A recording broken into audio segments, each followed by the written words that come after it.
Legacy of Mike Tyson, the rise, ruin, and redemption of a ring titan. Born into survival, Michael Gerard Tyson came into the world on June 30th, 1966, in Brooklyn, New York, a city teeming with life but harsh to the vulnerable. Raised in the unforgiving streets of Brownsville, young Mike never knew comfort. His father abandoned the family when he was just 2 years old, and his mother struggled to survive. The streets taught Mike how to be ruthless before he understood kindness. By age 10, he was already involved in gangs, robbing people and fighting to defend what little he had. Arrested dozens of times before reaching his teens, Tyson's future seemed doomed. But even amid the chaos, there were glimpses of extraordinary power.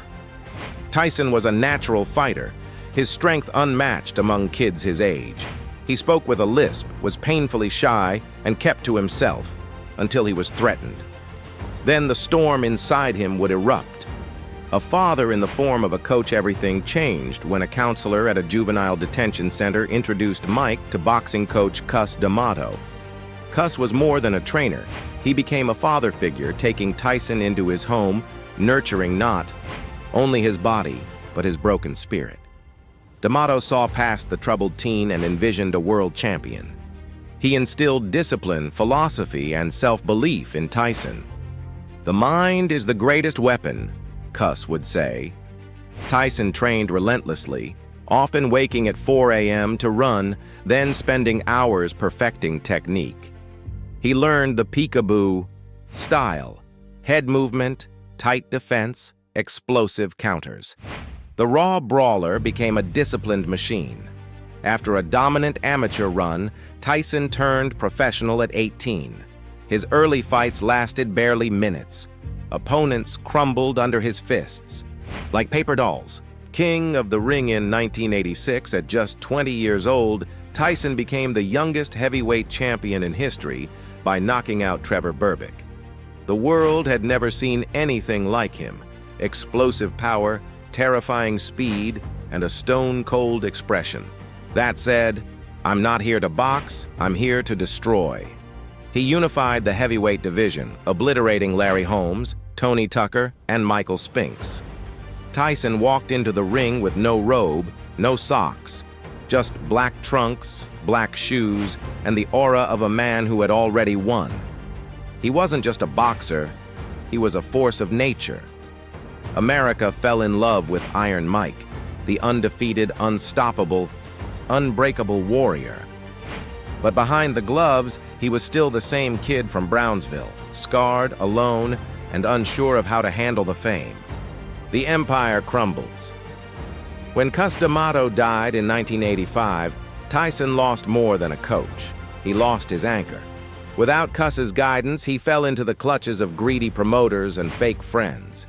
His personal life spiraled. His marriage to actress Robin Givens became a media circus, marked by allegations of abuse and mental instability. Tyson's rage began turning inward. He stopped training seriously. He partied, drank, and let chaos consume him.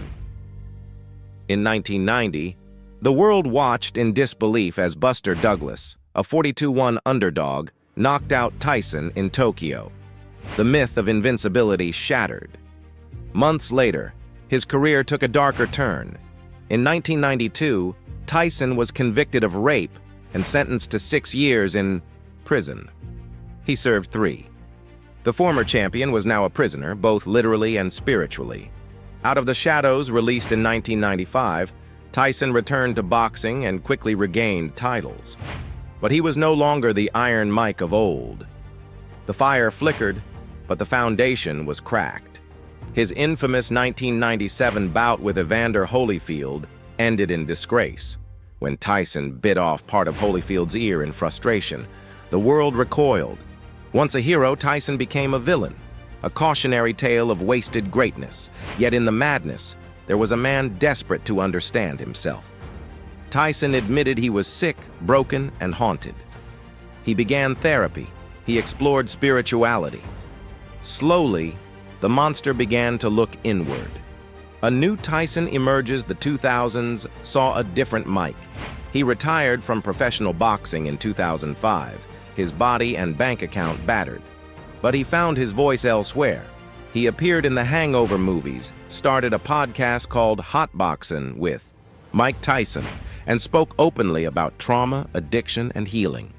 He launched a cannabis company and advocated for mental wellness.